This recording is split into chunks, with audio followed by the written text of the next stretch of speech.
ఈ ఖరీఫ్ సీజన్లో మే నెలలోని పలకరించి మురిపించిన రుతుపవనాలు జూన్ నాటికి ముఖం చాటేశాయి. జులై నెల వచ్చినా జాడలేని రుతుపవనాల కోసం ఎదురుచూస్తూ రైతాంగం ఆందోళన చెందుతున్న వేళ ఎట్టకేలకు రుతుపవనాలు క్రమంగా విస్తరిస్తున్నాయి. నైరుతి ప్రభావం, బంగాళాఖాతంలో ఏర్పడిన అల్పపీడనానికి తోడు ఉపరితల ఆవర్తనం ప్రభావంతో ఏపీ, తెలంగాణలో చాలా చోట్ల భారీ వర్షాలు కురుస్తున్నాయి. ఇప్పటికే తెలుగు రాష్ట్రాలకు ఎల్లో అలర్ట్ ప్రకటించిన వాతావరణ శాఖ రాబోయే 3 రోజుల్లో భారీ వర్షాలున్నట్లు ప్రకటించింది. గురువారం ఏపీలోని ఉత్తరాంధ్ర జిల్లాలకు ఓ మోస్తారు వర్షాలుంటాయని, గంటకు 30 నుంచి 40 కిలోమీటర్ల వేగంతో ఈదురుగాలులు వీస్తాయని ఐఎండీ వెల్లడించింది.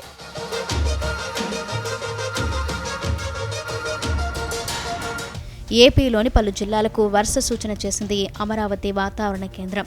ఉపరితల ఆవర్తనం ప్రభావంతో శ్రీకాకుళం, విజయనగరం, మన్యం, అల్లూరి, విశాఖ, అనకాపల్లి, కాకినాడ, కోనసీమ, ఏలూరు, కృష్ణా, కర్నూలు, నంద్యాల జిల్లాల్లో మోస్తారు వర్షాలు కురిసే అవకాశం ఉందని తెలిపింది.